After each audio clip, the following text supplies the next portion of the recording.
বর্তমানে আছি কোথায় অনেকের নাই জানা। বর্তমানে আছি আমি উত্তরবঙ্গের সেই তিস্তার ব্যারেজ, লালমনিরহাট জেলার হাতীবান্ধা থানা। শুধু দর্শক মণ্ডলী, যে ব্রিজটি দেখতেছেন এই ব্রিজটি তৎকালীন সময় 10 বছর 3 মাস সময় লেগেছিল তৈরি করতে। পুরো ব্যারেজটি সুইচ গেট সিস্টেম। প্রকল্প বাস্তবায়নে তৎকালীন মহামান্য রাষ্ট্রপতি জিয়াউর রহমান সাহেব ভিত্তিপ্রস্তর স্থাপন করেন 12 ডিসেম্বর 1979 সালে। টানা 10 বছর 3 মাস সময় লাগে ব্যারেজটি তৈরি করতে। আর এই ব্যারেজটি শুভ উদ্বোধন করেন তৎকালীন 90 দশকের মহামান্য রাষ্ট্রপতি হুসেইন মোহাম্মদ এরশাদ 5 আগস্ট 1990 সাল।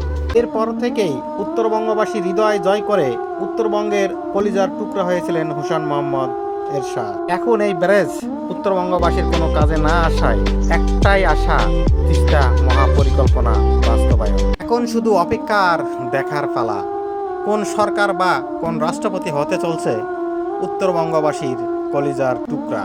এই তিস্তা মহাপরিকল্পনা বাস্তবায়নই যুগ যুগ মনে রাখবে উত্তরবঙ্গবাসী। উত্তরবঙ্গের মানুষ গরিব হতে পারে কিন্তু বেঈমান না। ভিডিওটি ভালো লাগলে এত পরিমাণ শেয়ার দিবেন যাতে প্রধানমন্ত্রীর দপ্তর পর্যন্ত পৌঁছে যায়।